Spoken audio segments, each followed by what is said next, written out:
The host nation never goes out early, except once. Every 4 years, one country gets a privilege that no other country has. They do not need to qualify. They are already in.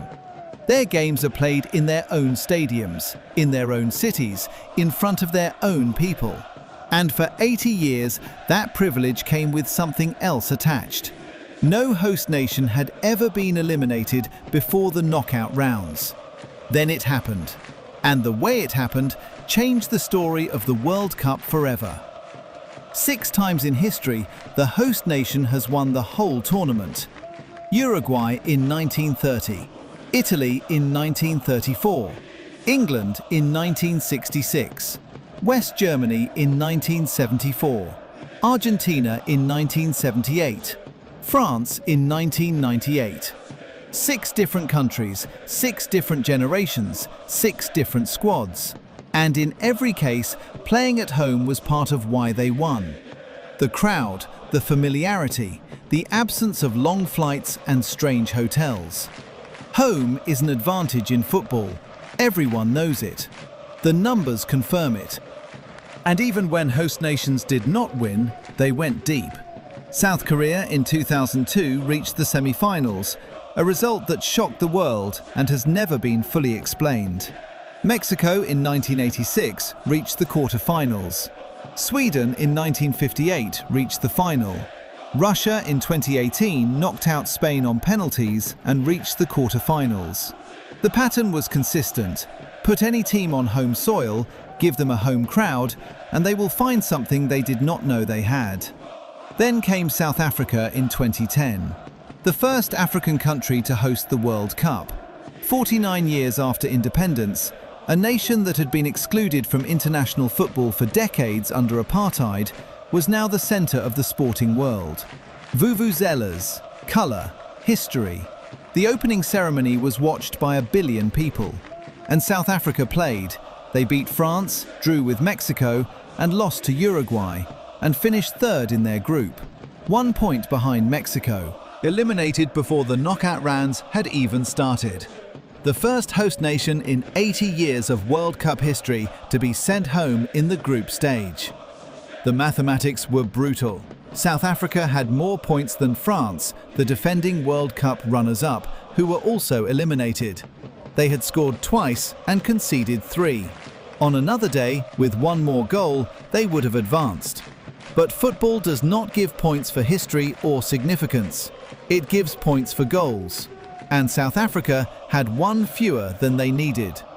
4 years later, Brazil, the most decorated football nation on the planet, 5-time world champions, hosting the tournament for the first time in 64 years. The pressure was enormous. Not just the football pressure, but the political pressure, the social pressure, the weight of a country that treats football not as a sport, but as something closer to a religion. Brazil reached the semi-final, and there, in Belo Horizonte against Germany, something happened that still has no proper explanation. Germany scored in the 11th minute, and the 12th, and the 23rd, and the 24th, and the 26th. 5-0 in 26 minutes. Final score 7-1. At home, in Brazil.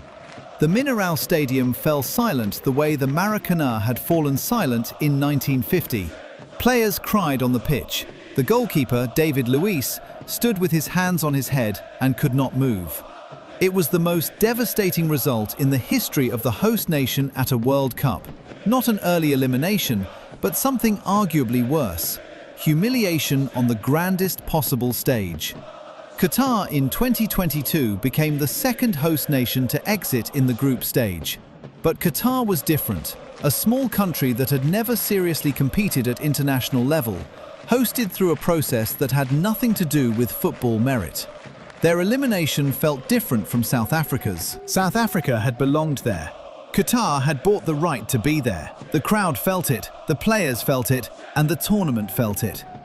What all of this tells you is something simple. Home advantage is real, but it is not magic. It does not transform a limited squad into a champion.